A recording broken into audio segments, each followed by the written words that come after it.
Thank you for listening to the Tattness podcast on the Tattness Co. Network.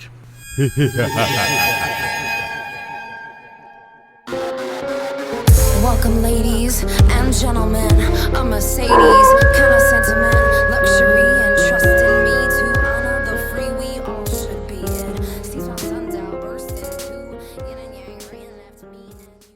What's up, you guys? Welcome to the Tattness podcast. As always, my guest today is awesome, and it's, an honor to call her a friend, man. She is a super cool woman, and you're gonna love this. Not only is she an actress and a show host, she's also a ghost hunter, dude. So, how interesting of a job must that be to just kind of go and investigate hauntings and things of that nature and places that are reported to be allegedly haunted, and to take your crew of people in. She's met the people from the show Ghost Hunters, knows them too, and she's done her fair share of really interesting stuff, and we're going to get into that. So check it out, dude. So this is Debbie Perkins, my friend and the ghost hunter that you just do not want to miss, bro. Check this out. All right. So finally get to have a ghost hunter on the show. So that's cool. I've been looking forward to it. I absolutely love shows like that. I watched one of your videos of you doing an investigation with one of my favorite people. Before I get into anything, by the way, happy birthday to one of my favorite people, Jimmy Starr. Love that dude. Absolute sweetheart of a human being. Definitely happy birthday to him, and happy anniversary to him and Ron. That's cool. And I watched you guys do your thing on YouTube, and I was like, oh, this is going to be cool. This is going to be a cool show having you on and talking about that. We off the air, we were just talking about video games and preferred systems. And Joseph Kelly's a video game guy, I found out on my show. So that was cool to find out. He sounds like he plays more PC games though, rather than like systems. And I've got an Xbox One. I hate it. I'm a PlayStation fan. You're talking about certain games you get into. What are they? Oh my gosh. It's a zombie game. Hold on. Let me think. It's because I'm not there. Resident Evil? Yes. I have Oh my gosh. I have the reboots, the remastered ones for Xbox One, and I love it. So oh my gosh. That's my favorite. I could play that for hours, sadly. I lose time. But you don't know when the time is gone because you're so busy killing everybody. All the zombies. Right.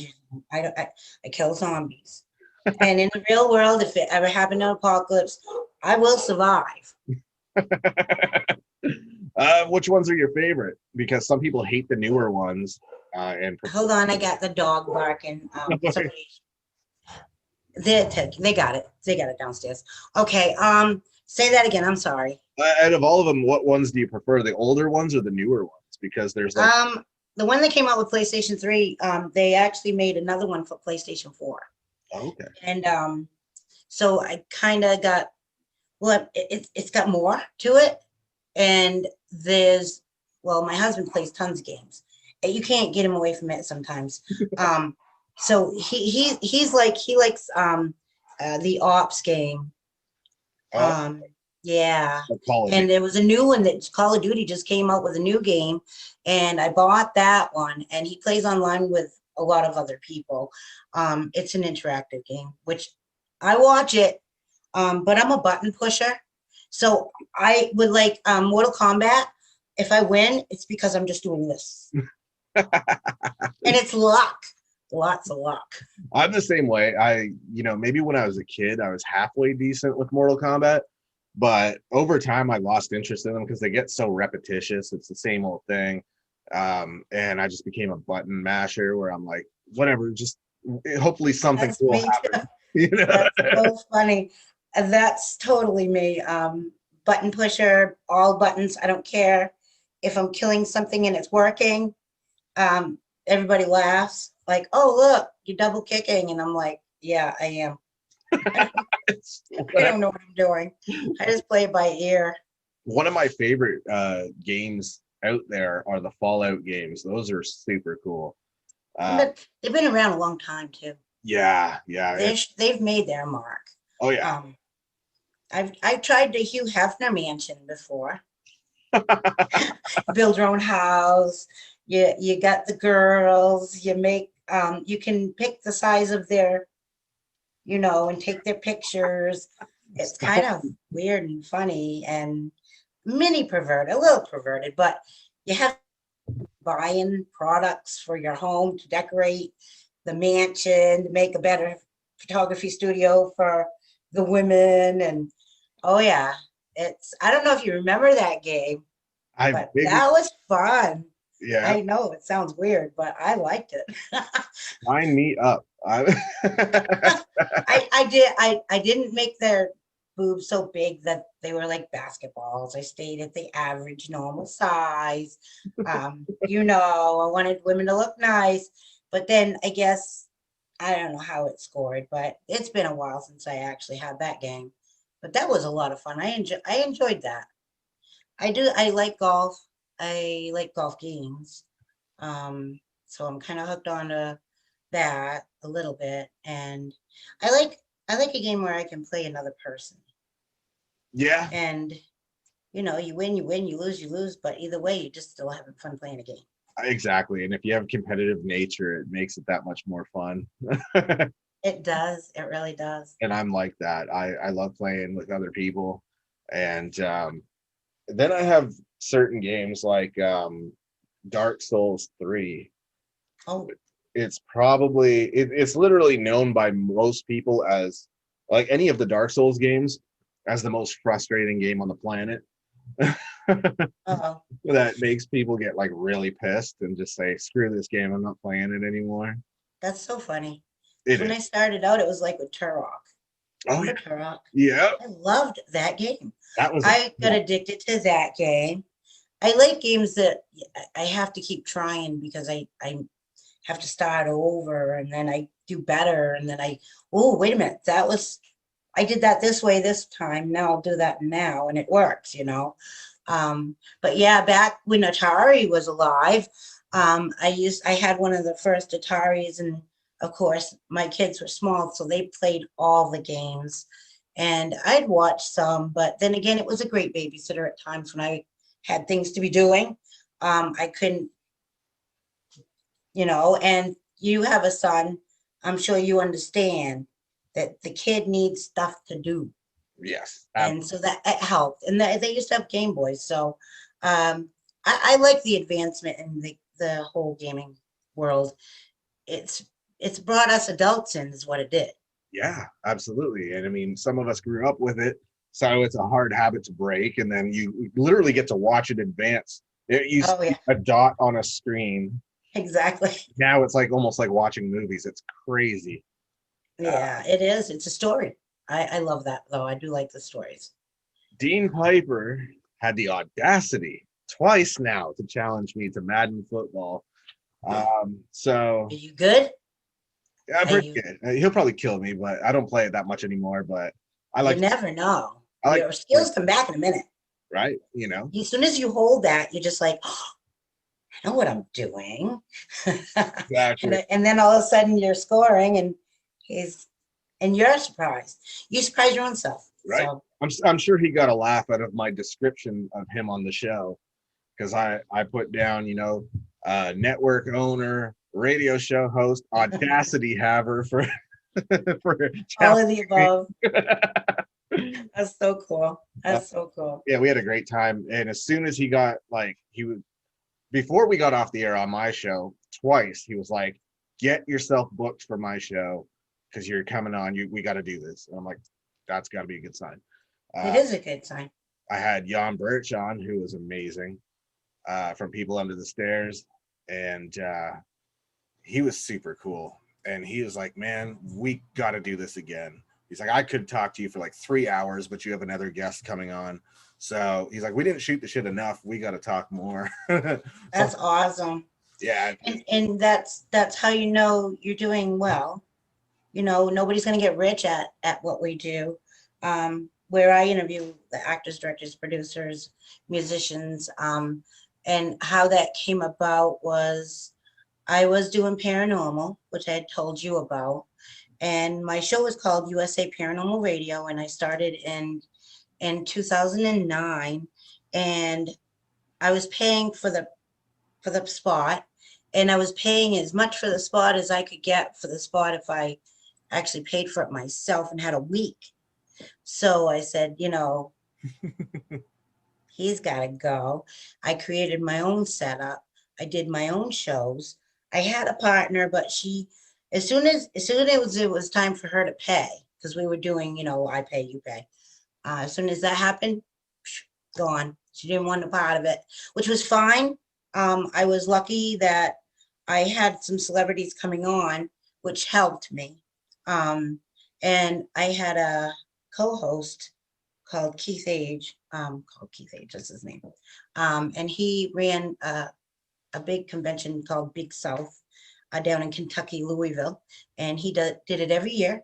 And of course, I never made it down to his event, but because I had interviewed him and he liked me as a person, and he said, "Yeah, sure, I'll co-host with you." And the night that I had Dee Wallace from ET on, it was the same night I was having Charlieville Castle on. So I had it was a 2-hour thing, and Dee Wallace was going to be first. Charlieville was second. And I just said, you know what? He's done. I'm just going to do this. Deep breath, went into it by myself. First time I ever did my podcast by myself. And I was patting myself on the back at the end of the night because it was a long night, but trust me, I was so happy the way it came out because Dee Wallace is an incredible woman. She also is, besides an actress for many, many years, she trains people in California to be actors. And so she runs her own, studio set up where she teaches people. And I thought, this woman is so inspiring. So she basically helped me to have some courage. And the next part of the hour was Charlieville Castle in Ireland. And there was a ghost hunt happening that night. So I couldn't have been luckier. I didn't know that they were doing a ghost hunt. I thought I was speaking with just curators, people to tell me stories. And come to find out, I had a live investigation that was happening at the time. They came on, they talked about, they talked about the castle, they talked about the hauntings, the history. And we could have gone on longer, but an hour's an hour. And it was phenomenal. I was so impressed with the team and their expertise, the respect that they had for what they were doing. And they were in a castle, like the most haunted castle in the UK. I wouldn't say but I said the one of. And oh my gosh, it was, and that's what set me aside. And I just kept going. And I've been doing it, what, gosh, well, maybe almost 13 years or somewhere in that neck of the woods. And I've met a lot of people online by interviewing them. But yeah, I did take a small hiatus to film because I created in 2013 the Hollywood Red Carpet Radio Show. And it was mostly because people did not want to do the USA Paranormal Radio and have a tag. Or you know what I'm saying? Some actors were not into paranormal, they weren't into crypto. They were basically actors doing soap operas and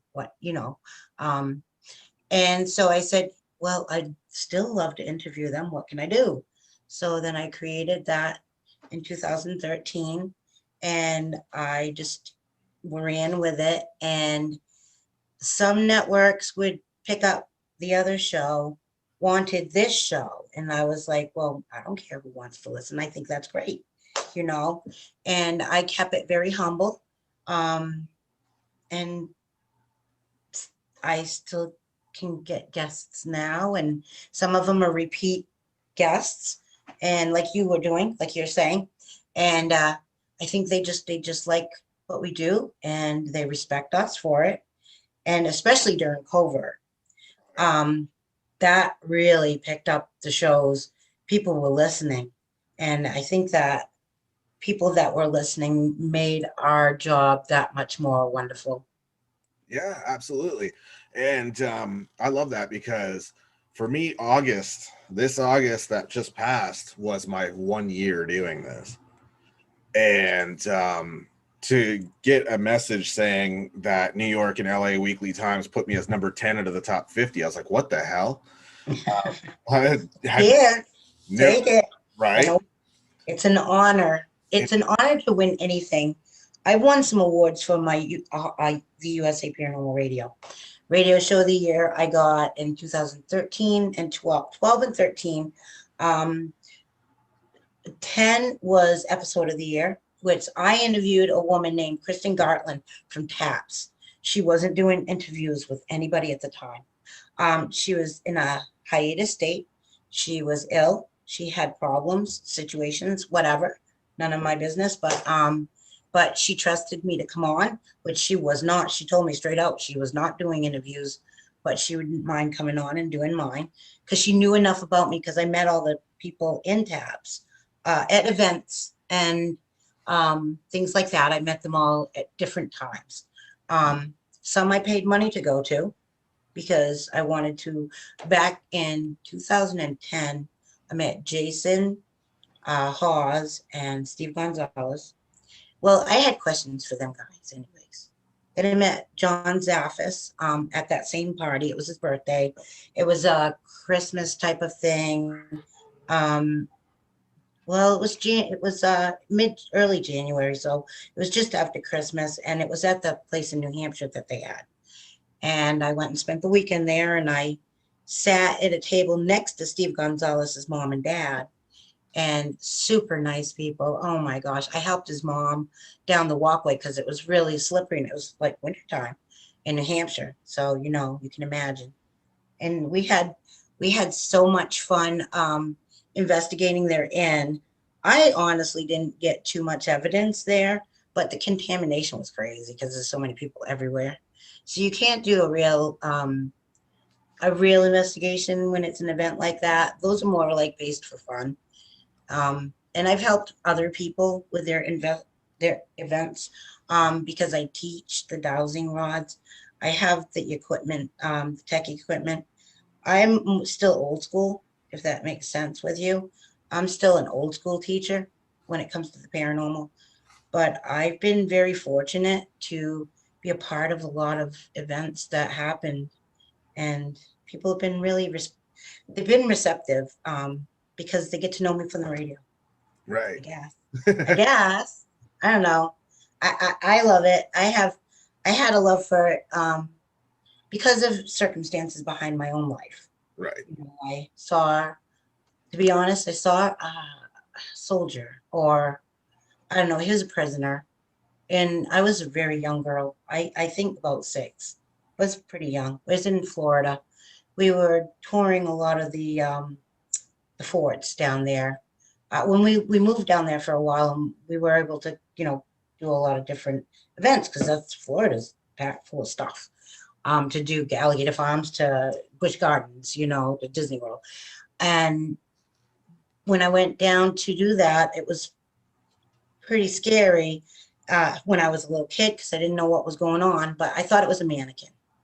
The man, basically a man in rags with dirty, he was very dirty, maroon hair, came reaching out, asking me to help him. I was like one of the last people on the trail, and I was peeking through a hole, and he was asking for help.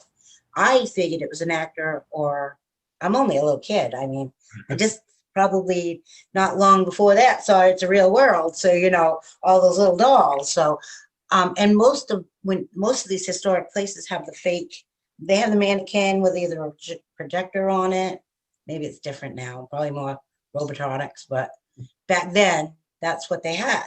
So I just figured it was just a man that was a mannequin, or, I didn't think nothing of it, but I did say to the family, this man wants to get out of this room. He's done. He's had enough, And they went in to look, and there was nothing there. And I didn't give it a second thought because I thought, oh, well, maybe it just has a trap door. And like a lot of these places just has a trap door, and he just went through it.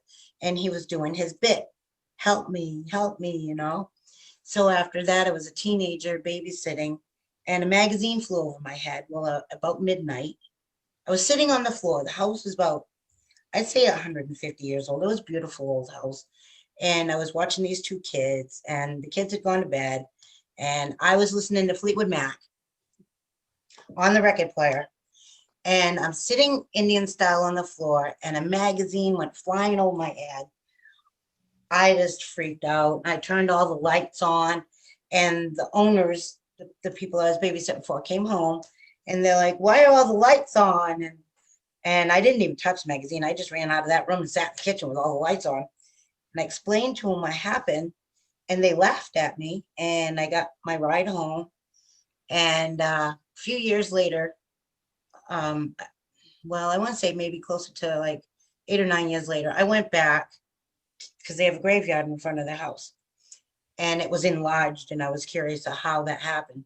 And the owner come out, and he was talking about it, and he included a child that was buried on the outside. And I said, I was with my friend, and I said, "Do you remember the night that I babysat, my Kara night?" Oh, he laughed and laughed and laughed. And I said, "Was that real? Because I mean, did that really happen to me? Was that real?" He goes, "Yeah, it did." And I said, "So what happened since then? Is the house still haunted?" And he goes, "Yeah, it is. But that was just her grandmother watching you, making sure that you're not, messing around."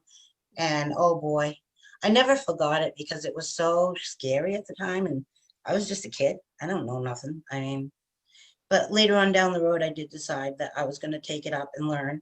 And in 1999, I put my foot down, and I lived near a little tiny old graveyard, and I started there, and I started doing just analoging, taking pictures with all kinds of different cameras. I had the one where the camera came out, the film came out the bottom, and I had some crappy cheap ones. Um, I think mostly just recent, the better technology is picking up things better. But I did capture some uh look like a woman, and then a soldier, a big man soldier. And then I decided I really liked the photography part of it. And even though I did create my own team, I really still enjoyed doing the photography part. Yeah, How it's been a long road. how Um, how but disheartening can it be sometimes though? Because if you get something great on a picture, but you happen to like just get capture something. Well, now that we have Photoshop, everybody jumps to, oh, it was fake, it's photoshopped, it's got to be disheartening to constantly have to hear that crap every time you finally get some kind of solid evidence of something. nobody challenges me. Really? I always hope for the challenge, because then I can prove to them that is a legitimate image. It is taken the way it is. I keep backup copies. Um, One time, I know this sounds terrible, but I was in a team, and I did quit them, um, due to the reasons that they weren't based for what I was doing. They wanted to be famous, and I wanted to learn.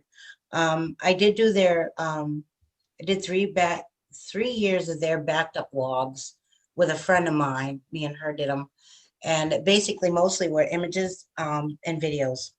And I help them find a lot of spirits within the pictures. And the way I look at these images isn't like all these other people. I look at them like an ultrasound. Okay. Like when a woman is having a baby, I look at them like, and of course, as always, your mind wants to matrix everything. And of course, we're trained to look at the clouds. I don't know if your grandmother did this, but mine did. When we were driving her nuts, she'd have us look at the clouds and make shapes. Or when we took long trips, Yeah. what shape is that? And of course, faces are just one of those things that we're programmed to see. But a lot of the faces that I've seen are not pretty faces. They actually could scare you to death if you saw them in real life. And I try to tell everybody that they're not all beautiful like you want them to be.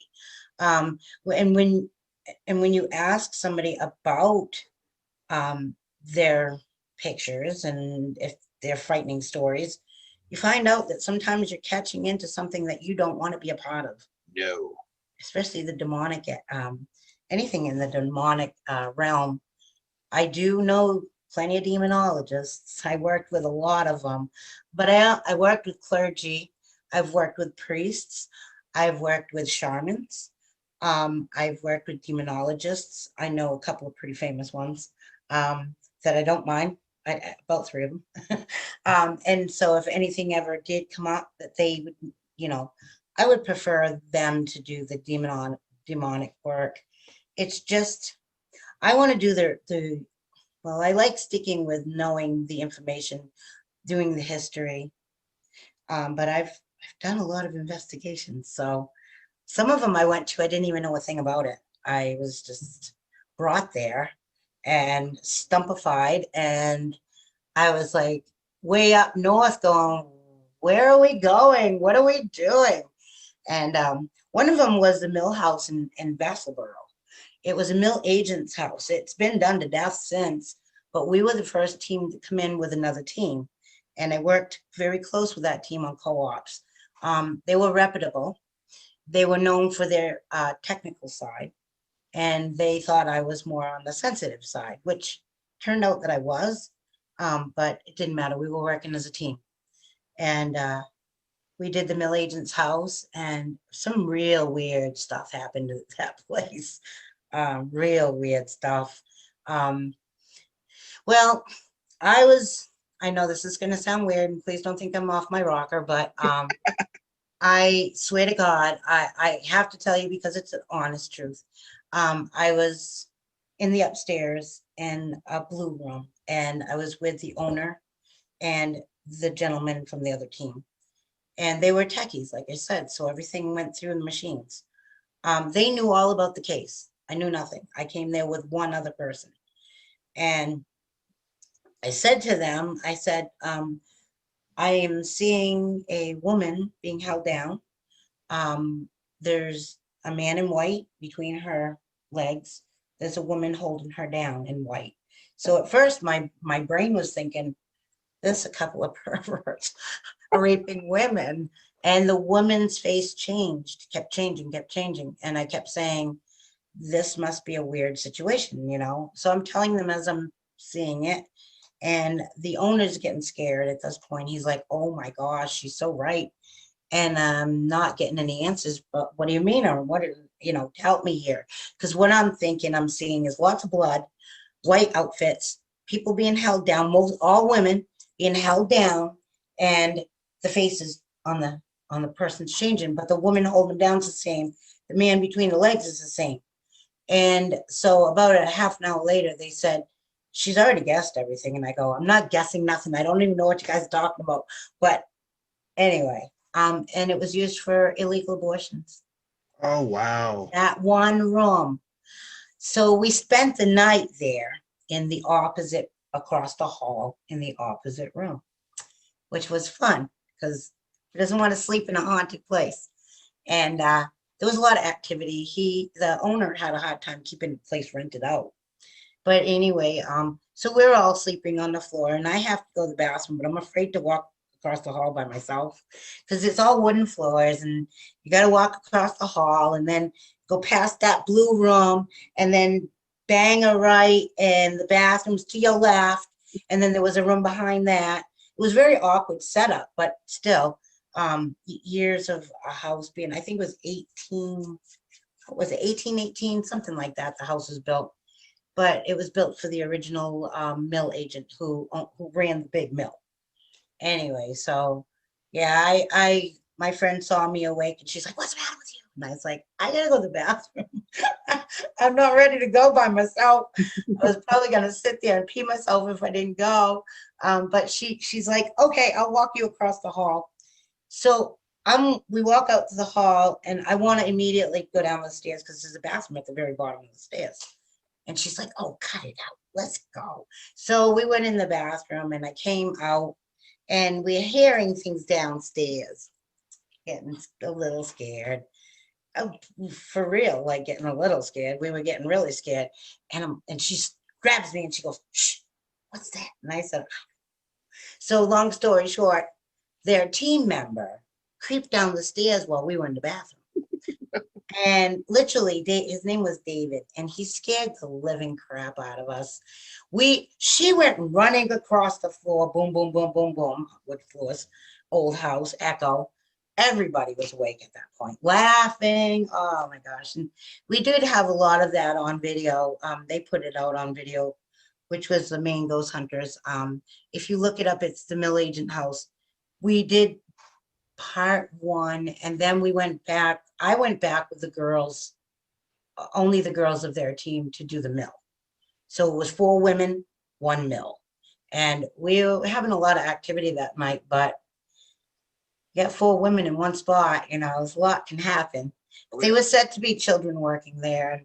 So, I mean, we didn't get to the meat of everything, but we did the initial start. Now the place has been pretty much done to death, but you know what? I mean, it's nice to have that. And then they believe that there was a vortex in the basement and a lot of unusual stuff. Now the vortex, people wonder what that is, but Native Americans can explain it the very best, because they move them all the time, which they probably shouldn't sometimes, but Yeah. they know how to do these things. But I worked with a Native American he was a chief, and he had a young man working under him, and they helped us a lot. He's since passed, but he's still, respected for his knowledge. And, a lot of land up here is just paranormal because Native Americans had been, they moved their graves or they built on their graves, a lot of stuff like that. Yeah, there's a lot of that. It's like, man, Pretty cool stuff. you're asking for trouble when you start doing shit like that. I won't play with a Ouija board. Oh, hell no. I won't do it. I know people that make them, and I've been offered Ouija boards, but I say no thanks. No. There are other conduits you can use that are safer. And I mean, I live in a 214-year-old house. I can't be too afraid of ghosts at this point. But I got very lucky to investigate even the ship, the USS Salem battleship. They were letting a lot of people investigate that after we got done. I think Caps might have been in there first. But yeah, I mean, I've been to Florida. I've been a lot of places to investigate. That was more on, I went down for a paranormal convention, and I was going to be a speaker. And we ended up in St. Augustine, which is haunted as can be. And St. Augustine is a pretty cool place to go if you like paranormal.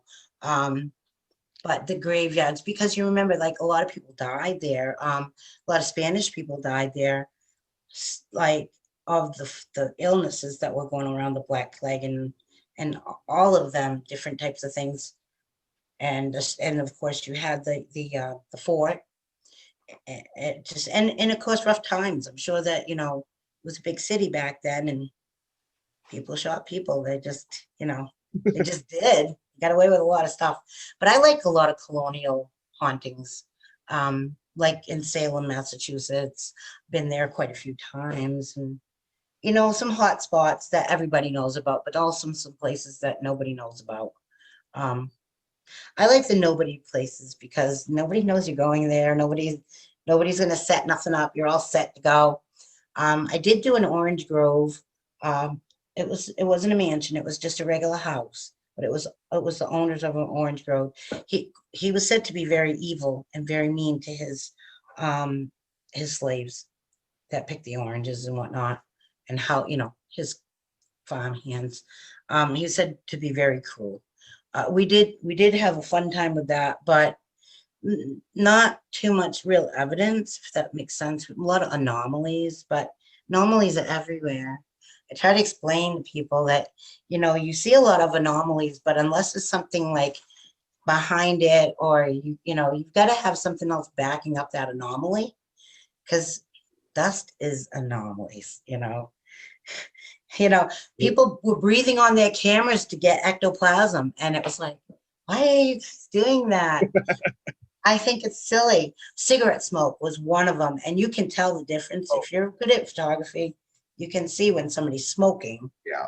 opposed to, because ectoplasm, when you're taking an image of it and it does appear, it can be a mist as well. But it's not going to be in front of your camera. It's going to be further back. It's going to be from me to you, between us, but close, maybe even closer to you than me.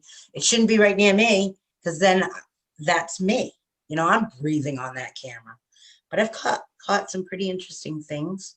One was a shadow person from a house in a town called Waterboro, Maine. It was on Paranormal State. The woman that owned it claimed that her dogs were definitely afraid to go upstairs. House was built in 1830. Had a lot of problems. She said she was shoved downstairs. She felt like she was dealing with a succubus attacking her at night. She wouldn't sleep upstairs. She just stayed on the ground floor. The house was haunted. There was some stuff going on there that would literally make you scratch your head. That in itself is on the ghost hunters that I worked with, the Maine ghost hunters. They did an interview of that as well. So anyway, so it was a lot of fun. We had a lot of fun, but very scary nights. Very scary nights. I have no doubt. I mean, I myself, a lot of people know by now, have actually many years ago, 2003, saw for the first time in my life, never even knew they existed, saw a shadow person. And I was like, what in the sweet, fresh hell did I just witness? That blew my mind. But a question, because I'm so fascinated by all these subjects, because I've always followed this kind of thing. A question that has come up that I'm like, that's not a bad point. So from your perspective, being someone that actually researches all this, what are your theories on like why anytime someone says they've seen, a ghost of somebody, it's always like Victorian era? How come we've never seen a ghost of someone in assless chaps and Air Jordans? Like, why is it always? I do think that is absolutely possible. I have captured something of my friend's father. A friend of mine wanted me to come. It was a grieving issue when she was grieving the loss of her dad. We were using a ghost box. We were using a K2 meter, and I had a MILF meter. The K2 went crazy. Her dad did know about ghost hunters and ghost hunting, but he didn't know me. We sat in the house that he had lived in just before he died, which she ended up in an inheritance. And everything seemed to be really quiet. Everything was going really fine. I was videotaping in the living room, and I saw an anomaly go up, and I thought, oh, cool, whatever. And then we went into another room and we were doing more filming, but we were using the ghost box and the K2. She goes, you know what? I'm going to go get my dad's hat. I said, okay. So she went in her office. She come out with a hat, baseball hat. He was a big fan of race car drivers, big fan. And soon as she brought that hat out, K2 wouldn't stop going crazy. There was no electricity in the room whatsoever. So I knew something was odd and at an odd. And then all of a sudden she said, Dad, if you're here with me, what did you call me? What was my nickname? Nobody else knows her nickname. Would know that. Trust me. Her nickname was Gump, which was cute, but I wouldn't have guessed that. No. And it came across. And then the hat came across. And then he wanted a cigarette. And she goes, Dad, you don't want a cigarette, do you? And he goes, yes, I do. An avid smoker wants a cigarette. But when I went home, I looked at the video, and I was shocked to see that once I put it on my computer, I could see her father's image next to a picture of her father. And I was making sure that wasn't a reflection. And it was a picture of her father, a little bit younger, but yet it was him. Like he had a certain mustache and kind of a regular look. But I went over and I said, I don't know what you want to take of this, but he was your father, and you know exactly what he looked like, minus the picture on the wall. And she's like, oh my gosh. And he was in an urn in that room. Oh wow. So you take it for what it's worth, but I believe that not only did we pick and talk with her dad for a few minutes, but we also helped that girl a lot because she could rest easy. She was worried that her father wasn't proud of her, and she was asking questions like that, like, "Are you proud of what I've done?" And I think that's what we all want to know in the end. Like, Yeah, are they closure, you know. yeah, and I think she's fine with it because it as soon as the hat came out, oh my gosh, it was like, and she played drums. And she's like, Dad, do you enjoy when I play drums? Do you want me to play more for you? And yep, so his, who knows? Did we help them both? I hope so. I like to think that, but that was a very private thing with just her and nobody else, and a couple dogs. But she had to put the dogs away because for some reason dogs just like to be around ghosts. Won't leave them alone. Crazy. But then again, animals are said to be very sensitive, and cats especially, and they can see. But with you, with this shadow person, did it do anything? This was insane. I told this story once recently on a few shows back, but I always got to remember there are probably a lot of people that haven't heard the show before. So there's a lot of things that maybe we've talked about before that this is their first time hearing it. So people got to understand that. So if they've heard this before, then they're going to hear it again. Fuck them. But That's all right. I didn't hear it. exactly right. So Oh, hey. so I crashed at a buddy of mine's place one night because he had in his apartment building, he had this, his parents were the superintendents of the building. And he had this elderly woman in the building that was moving out, but she didn't have anyone to help move her stuff. So he asked me if I wanted to, do the job. And I said, hell yeah, I'll come out. I'll go do the job in the morning. And then we'll head back to my place, which is like an hour and a half away, and hang out there for the weekend. It was kind of out in the middle of nowhere. And so I was like, cool, so we just drink our asses off for the weekend and, hang out, play video games, right? So I'm one of those people, like, I have this weird habit of when I know I have somewhere to be in the morning, I tend to not sleep very well, so I don't bother. And then I'm up all night and I go and I do this job. And then we stock up on beer and we start driving out to where I lived. And it's an hour and 20 minutes away. And this is winter, so it gets dark a lot earlier. Yep. And he had the heat on in the car and I had dozed off. Like, I didn't even realize. And all of a sudden I hear, dude, and I like woke up, like I thought he was going to hit something or some shit. And the first thing I see is like what looked like a person running across this busy street, but it was a shadow. And his car went through it. The headlights were visible through the legs. Car went through it. I looked out my passenger side and I saw it continue running, hit the sidewalk. And just up ahead, there was someone walking their dog that stopped and turned around, looked behind them, like they heard somebody running up behind them. And they stood there and they looked for a minute and they're like, nothing. So they were like, okay, that was weird. And they kept walking. And he's like, did you just see that? And me being the smart ass that I am, I'm like half asleep. And I'm like, you mean that tall, dark, rather see-through gentleman that ran in front of your car? Yeah, I saw that. And, That's I was awesome. like, what in the fresh hell was that? And he's like, I I love that. no idea, dude. So we stopped off somewhere to get food. And he was like, just sitting there. And I was like, I still can't believe what we just saw, dude. That was nuts. He's like, yeah, could we like not talk about this shit anymore? Because it's freaking me out. And he's like, aren't you freaked out? And I was like, the only thing that worries me is the fact that I just witnessed you think that someone was running across the street in front of your car and I didn't see you tap the brakes once. Who the fuck am I driving with? Good for you. That's what I'm concerned about. But that was cool as hell. I want answers. And I never thought to like look into it, but I thought about it for years. And eventually, Possible. Oh, you look into it? I Googled it and I'm like, holy shit. I saw shadow people. I'm like, there's so many stories out there about this exact same thing. I'm not the only one that saw it besides, him. So I was like, what in the hell? And all the stories were so similar.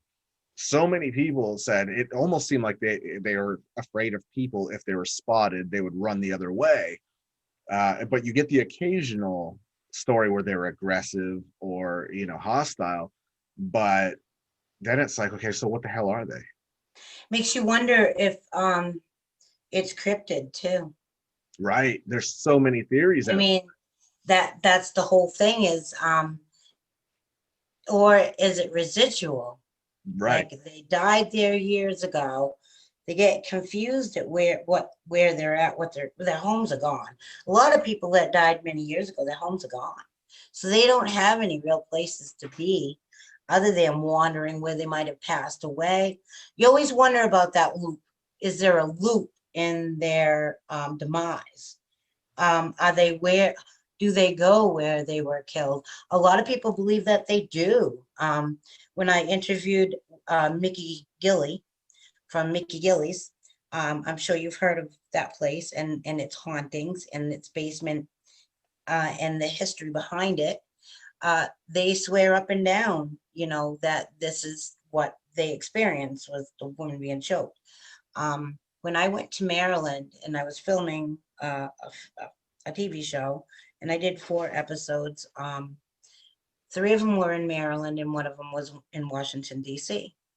And the 3 that were in Maryland, one was the original store in a town called Poolsville. And Poolsville was, I didn't know anything about it. I just got there off a plane. We got there at 11:30 at night. They dragged me into this house. It was half log cabin, half, regular structure like my house, but half of it was log cabin.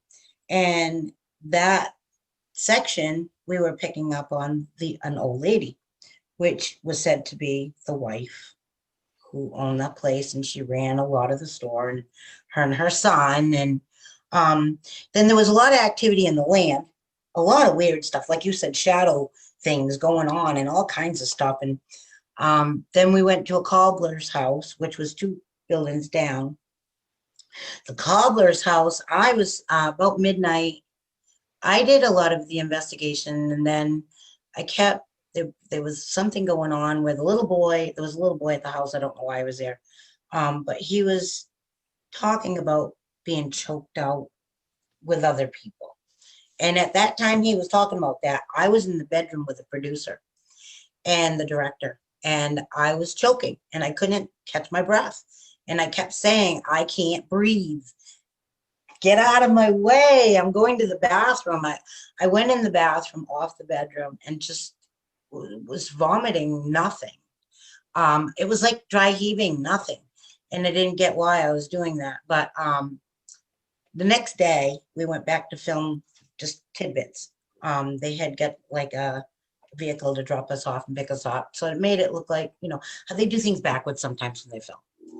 And so the owner pulls me aside and she says, what happened to you? And I said, well, I had a choking spell I've never had my whole life, and I couldn't breathe. And I was literally gasping for air. And I had to vomit in the bathroom. I'm very sorry. I don't believe I made a mess, but I apologize because it was her home. That was a room off her bedroom. And this was really late too. This was after midnight. And I said to her, I said, I don't understand that, but you know, it's logged. The information is logged. It was off camera too. It was just off camera. Like I had just finished in one room, went over to this room, and that happened. Well, come to find out, the young boy says to me, he says, well, the Indian says to me, he choked the woman till she died. And then I said, well, that's strange. And then I had a scar on my neck for no reason, like a scratch. I mean, yeah, I could have done something, but let's just say it was too weird and too ironic at the same time. I did get heck for that, talking to the owner, but she asked me a question. Right. And I'm not gonna lie to the woman. I told her the truth. And, you know, and the producer was there was an issue with him, but he was, well, it started out, it was supposed to be me and another lady, and then he wanted to get in on it, and then all of a sudden he was trying to, you know, some people just can't. Anyway, so we ended up at a equestrian farm in Washington, D.C. That place was awesome. Didn't know anything about it. I I show up there during the day. We did some daytime filming. Basically, me getting out of a vehicle, walking up to the front door 3 or 4 times. I don't know how many times you can walk out of a vehicle and do it wrong, but we did, and that's fine, you know. And they filmed all night long, and they left me on the yard. They left me in the yard where they had the other lady inside, and which is all fine. You know, I was taking some air in. And I said, I was by myself anyways, and I said, I got a pen and paper, and I said, okay, spirits, if there's anybody here, give me your names and I will write them down. And then I got about 11 different names just coming into my mind, and I wrote them down, and we had a break and we all were eating. It was like a dinner, lunch, whatever. It was a gathering of food. And we all ate, and I handed that list of names to the owner, and she knew 7 of 11 names on the list. 2 of them were there during the day, were twins named Andy and Andrew. Don't ask me why anybody would name their kids like that, but they were Asian kids, and that's what she said. And then her brother's name was there, and her brother was the top name that I came up with. It was like Antonio, and he died in, I want to say, Mexico. She was from there as well. And since he died, she'd been talking to him in her mind, or just in general. And as soon as she saw that his name on the top of the list, she immediately knew that he'd been around. And I told her, don't take these things as negative. Take them as a very positive. I mean, if he's around, he loves you. It means he's helping you out. He knows that you're scared, or, you know, you go through things. And long story short, I asked to go to the basement. And in the basement, I kept seeing bodies piled up. And I said, this is the grossest place I've ever been. It's bloody, it's mucky. There's the basement. And I went upstairs. Nobody tells me nothing anyway, so I have to wait till the end. We went in the music room. I didn't get a whole lot there, but as soon as we went up to the bedrooms upstairs, I got a man in a wheelchair trying to talk to me. I got an old lady laying in a bed. I got another man in a bed he was decapitated, from his legs cut off. And I said, what kind of people did you have here? Was this a makeshift hospital? It's all I could think of is it a makeshift hospital? A woman giving birth in the next room, delivering a baby. The woman dies, the baby lives. I'm telling as it's happening. And history backed me up on it, because there was a book that was written about the places, and I was right, and I was glad to be right, but I felt sad at the same time, like the catch-22. But what you don't know, and what a lot of the public doesn't know, is that the land was the site of Ball's Bluff, which was a teeny-weeny war and a big war. It was a small, 3 people ran into the other guys, and then they got in a big fight, and then they went back and they got help. And then all of a sudden you got hundreds of men killing each other on that property. And in the pictures in the book was the house in the background, and people laying dead all over the place. Wow. I know. That's where the bodies were coming from, in the basement, piled up in the basement. They were using it as a makeshift hospital. Pretty cool stuff. Yeah, that's nuts. Creepy. But cool. One last question for you, because I see the time here. I'm so sorry. No worries. No, it's been awesome. How do you, if at all, I'm sure is there a clear-cut sign when you go into a place if you're dealing with something that's demonic in nature? You know, you get a really bad feeling and you don't want to be there. It makes you want to be very ill. the negative energy is it's like being in a room with somebody that you can't stand. You don't want to be there. You want to be everywhere else but there. It will make you want to leave. It may hurt you. It can hurt you. It'll definitely scare you. If it can. If it depends on what degree and power it actually can possess. I've known people that have to deal with some pretty scary things. Myself, I just basically get that feeling I need to leave. I've never been possessed that I know of, but I've watched somebody get possessed, and it's really frightening thing. Whether or not it was real or it was in that man's imagination, if it's really happening, I would be afraid of that happening to myself. But I try to ground myself before I do anything. I do believe in God. I do hold that. I do hold a faith that I believe that I think will help me in the long run. If it's not that, my Viking heritage will help me. So I just take that for what it's worth. But thank you so much. This has been a lot of fun with you. Oh, this is a blast. We got to do this again for sure. I would love that. Because there's obviously so much more that you. I'm going to do a live seance at my house. Really? Which has never been done. And the barn's as old as the house. And I'm going to do it in the barn with some ladies that I know. One of them's a psychic and the other two are very sensitive, and see what happens. That's crazy. Never been done. So we'll see. We'll see what happens. We'll find out if there's good reason why it's never been done. This house was built on the old town hall, the foundation of the town hall. There was a school in the backyard. There was a library on the side of the land. It was a rooming house for years. So the walls are so thick, you can yell at somebody from the hallway. They'll never hear you, to be honest. But there's a lot of rooms and very solid house. So, and well kept. They did a great job keeping this place up. And it was a stagecoach house. So you get your horse and buggy fixed while you were staying here. And it was a little town. So it's kind of cool. People that lived here, there was a 10-year-old girl that died the first 5 years of it being built. So she's in the cemetery.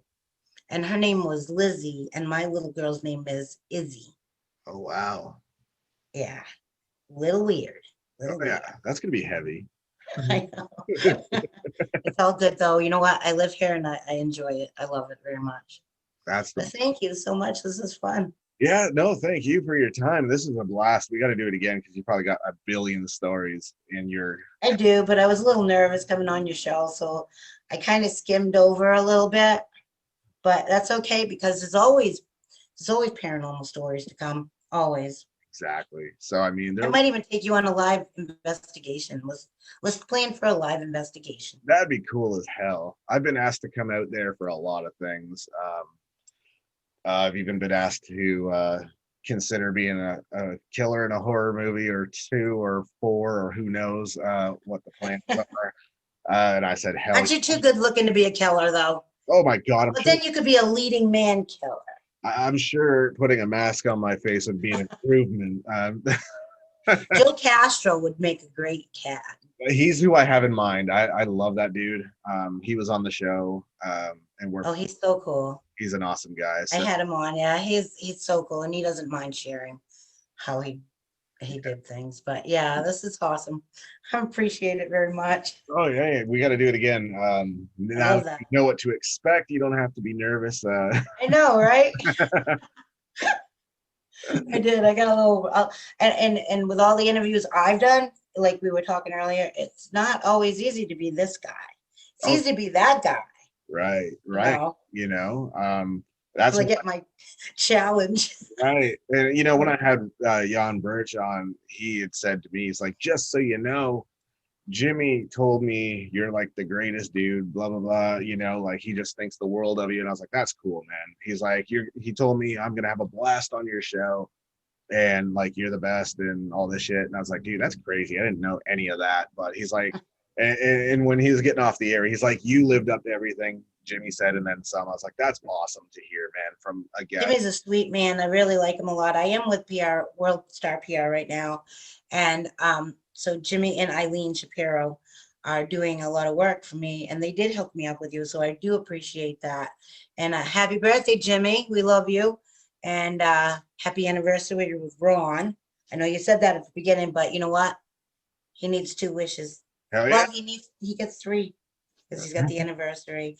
But I had Jimmy on my show, oh my gosh, a few years ago, and Ron too, separately. Yep. Oh, amazing human beings. Love them to death. Oh yeah. So grateful for their contact and friendship. Yeah, they're both awesome. Ron is hilarious as hell. I had them He's both a riot. Oh Oh. my gosh. last. I'm here down, so he can't see me here down. But if he could, we know he might say something awesome about me. But we love those guys. Thank you so much. I really appreciate it. It's been a blast. Thanks for your time. It's been so You're cool. very welcome. We will talk soon, and I will have you on my show as well. That sounds great. Just say when. I'm I will. definitely interested, so that'd be cool. Very good. Stay in touch with me. Absolutely. Take All care. right, great. All right, thank you. No worries. Have a good one. Bye-bye. So that, my friends, was Debbie Perkins, an amazing human being, very cool friend of mine. And she's done so much stuff. We barely scraped the surface. So I'm going to have her back at some point, and we're going to really get into this stuff and a lot more of the stuff she's done. But until then, I hope you enjoyed it as much as I did. It was fascinating. It was creepy. What more could you possibly want from a Halloween season show? And she will be back. And I'm supposed to be on her show at some point, which will be cool. It's been a blast, man. I hope you guys are enjoying all this stuff and all these various, different characters I bring on, man. All sorts of people, actors, actresses, show hosts, and ghost hunters, and everything that have all some connection to everything creepy and paranormal or horror. So it's been cool. It's been fun for me. I hope you're enjoying it just as much. And I hope you guys are staying safe out there with all this madness and pandemic. I know it's getting tiresome, isn't it? But we got to be safe out here, man. So don't take any crazy chances. And stay safe out there. Take care of each other. And I'll catch your asses later. Smallness, a destruction of the fear in us.